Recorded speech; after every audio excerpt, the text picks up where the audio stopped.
don't care how much you know until they know how much you care. Now, I personally, as well as the people who usually purchase at a premium level, aren't looking for the cheapest fix most of the time. Now, they exist. They truly do exist that people are like, what is the cheapest bare minimum you can do? But even in that capacity, the thing that is unilaterally accepted is that people want to know that you're there to try to help them. They want to know, if I'm going to bring you into my home to help me with this project, you have some sort of vested interest in doing a good job. Some people are vested based off the money. And that means the customer knows that the money is the only leash that's keeping them accountable. But when your service is part of your value organs, when service is part of your actual vitality, when service is part of your creed, and it's shown as a non-negotiable at every interaction, now they know that it's not the money that's getting you here.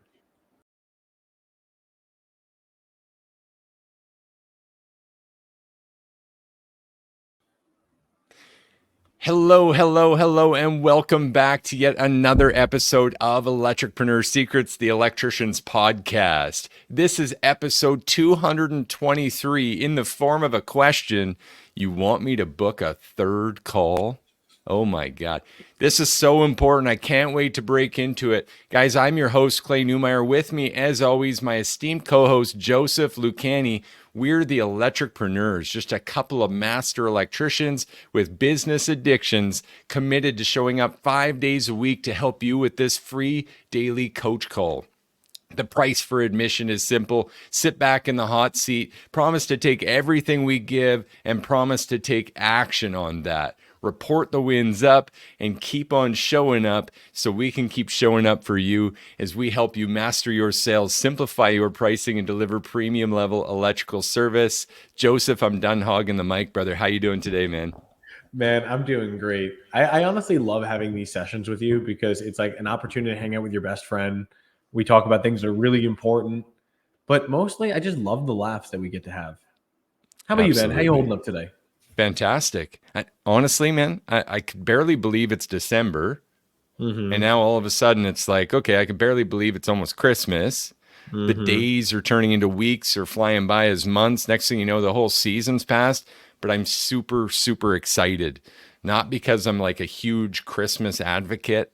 I'm really not. But I do enjoy the family time. I enjoy wishing everyone a happy holiday and taking a moment to take a breath, man, and just really absorb everything that's happened in 2023.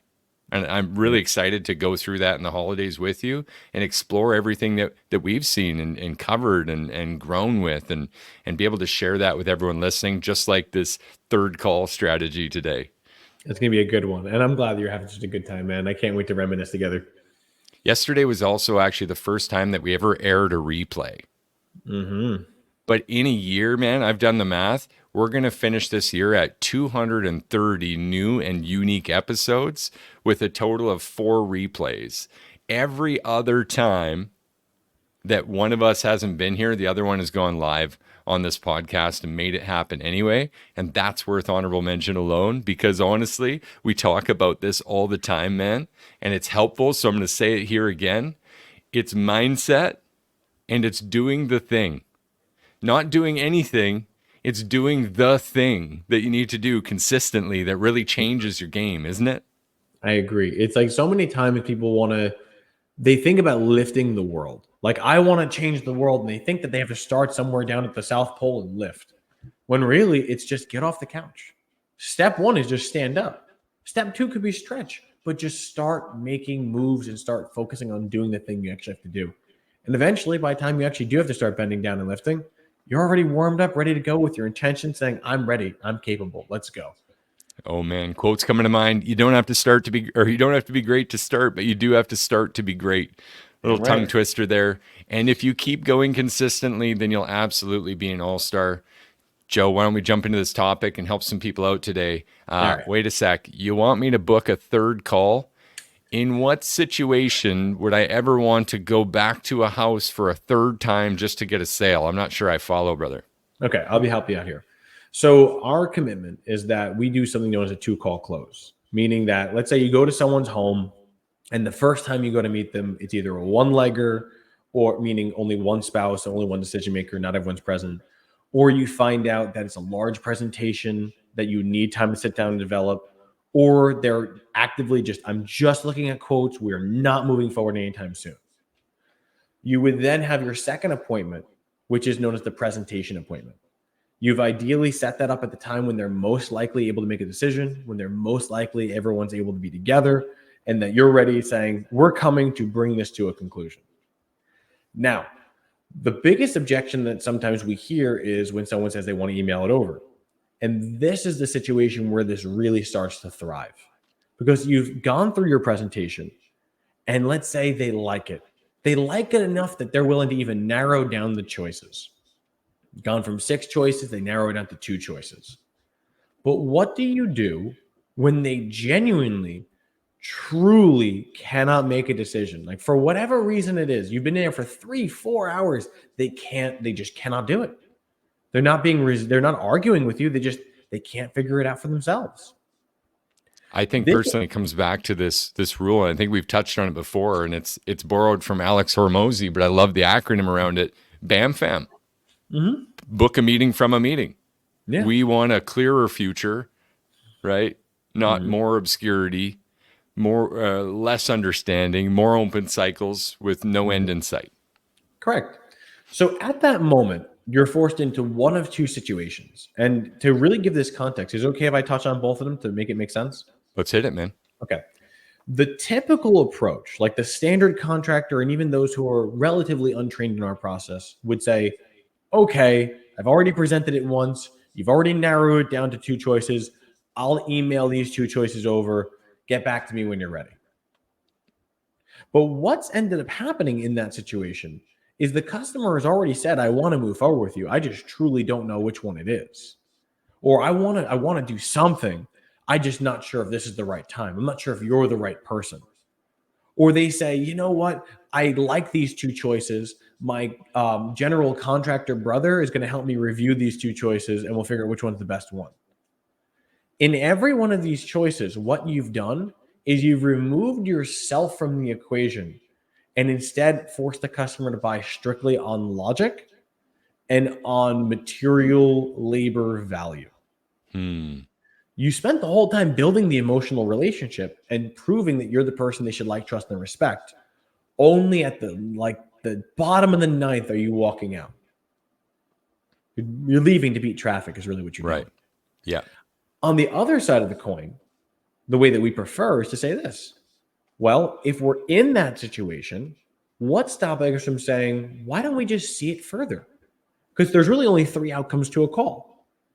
If they're truly interested in working with you, they're either A, going to say, I want to work with you. And if they do, we'd have to come back and do the paperwork, do the deposits, take pictures, take measurements, schedule the date, all that stuff. Scenario 2, they want to work with you, or they're not sure and they're on the fence. They're not removing you. They're not saying yes to you. They truly either have questions or they don't know.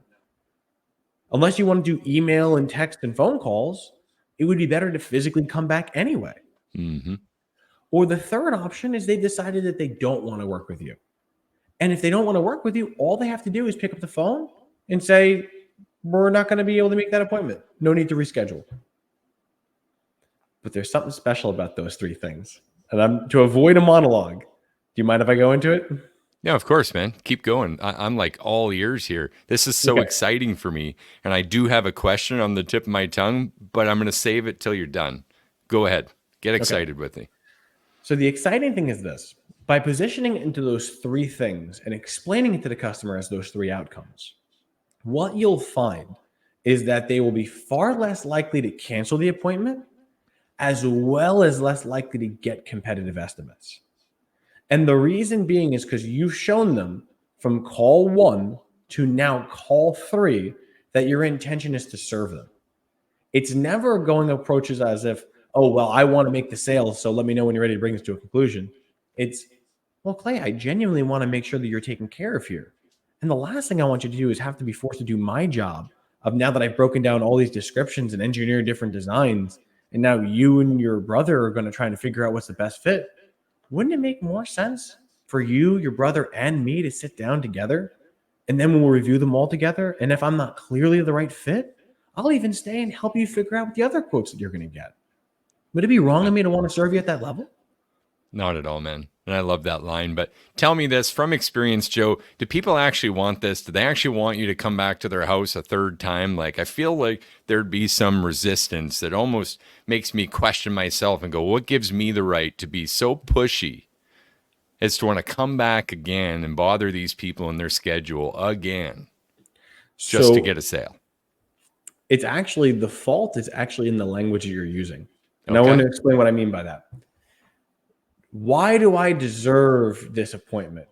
No one wants this appointment. Why should I be so pushy as to come in and insist on a sale? We're not any of that. What we're doing is I'm trying to serve them at the highest level.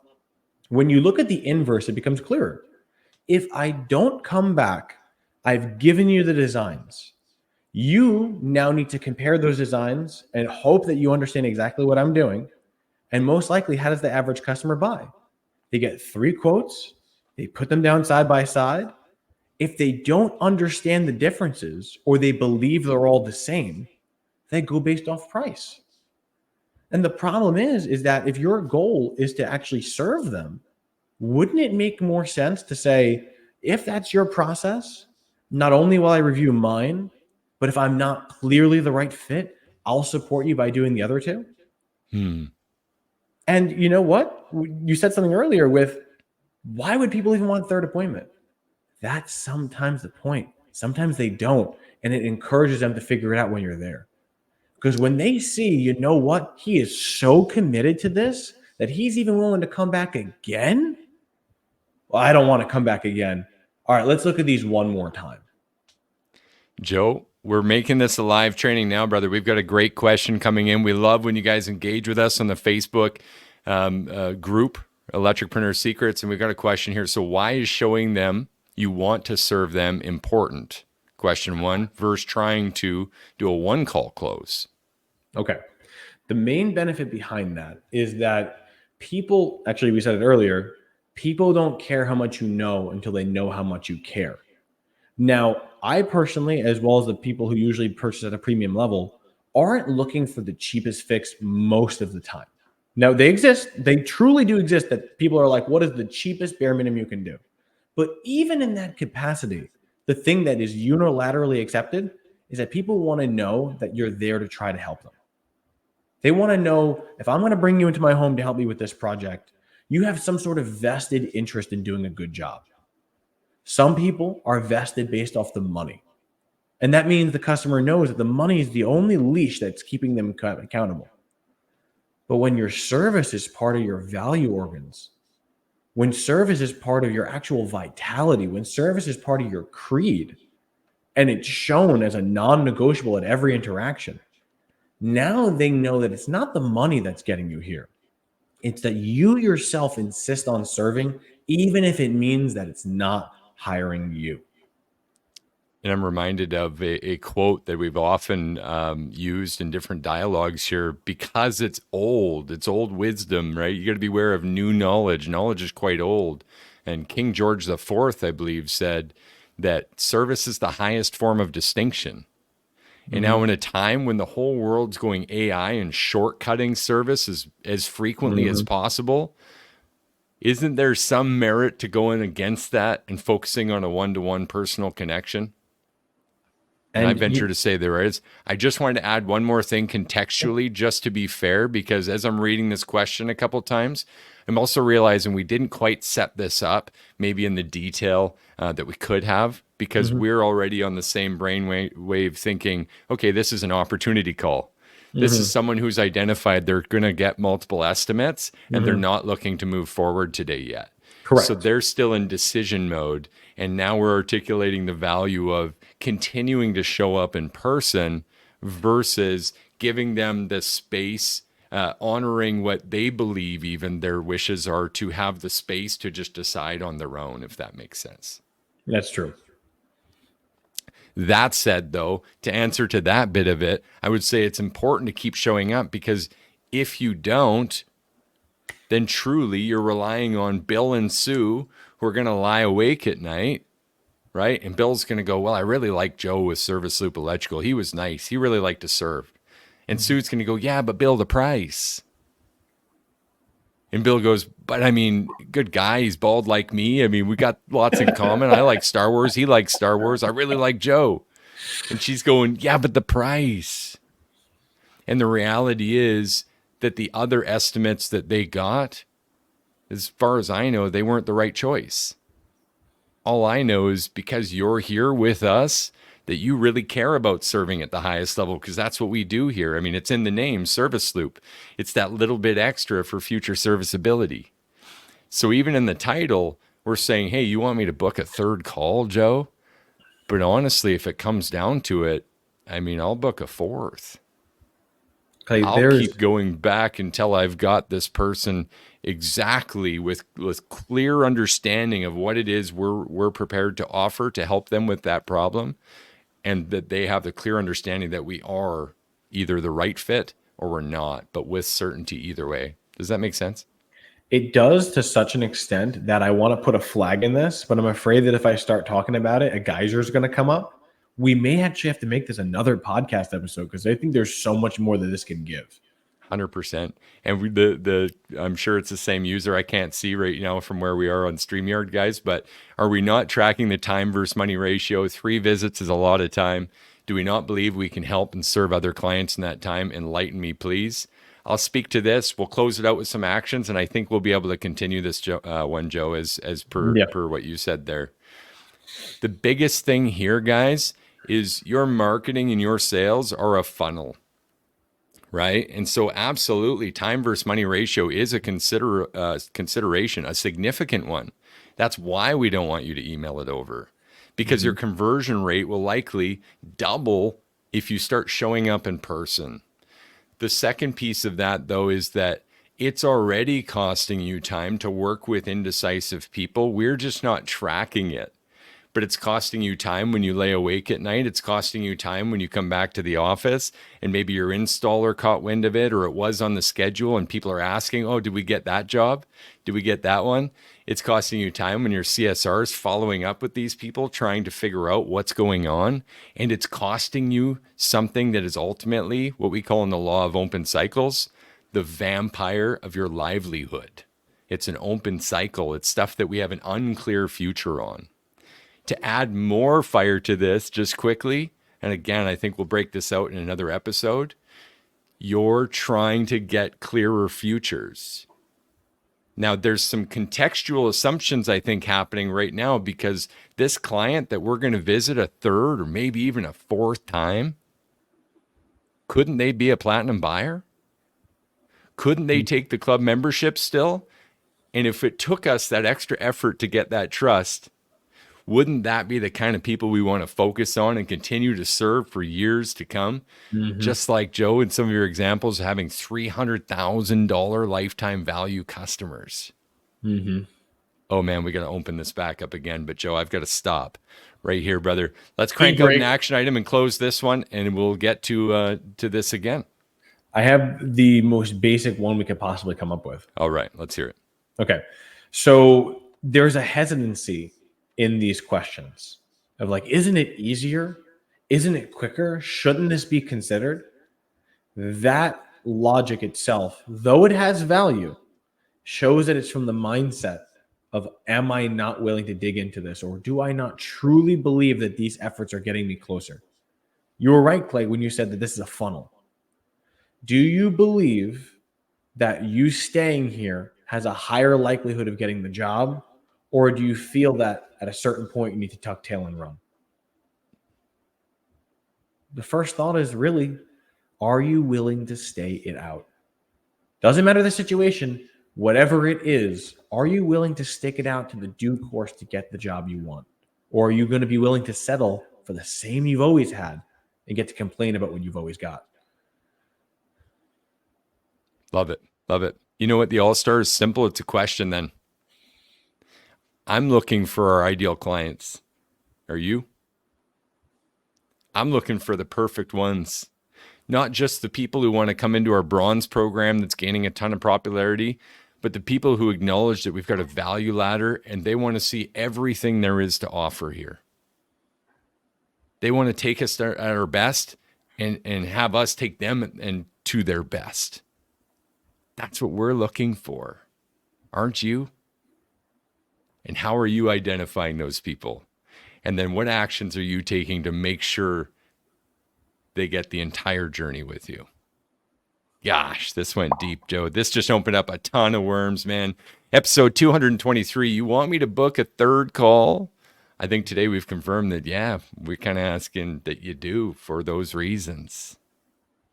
Another episode to help you guys master your sales, simplify your pricing, and deliver premium level electrical service. We've got incredible things coming up this week, including an interview with one of our all-stars, Alan, who we've been saving for you guys. In fact, we wanted to close the year out with Alan because he's done such incredible things, and I cannot wait to share this interview with you guys. So we got to get out of here so we can get to that and then get to the thing, and then you can do the thing, and we got to go. Joe, thanks, brother. Thanks, everyone who's paying attention here. Promise to take action. We'll see you again tomorrow. Can't wait. See you soon.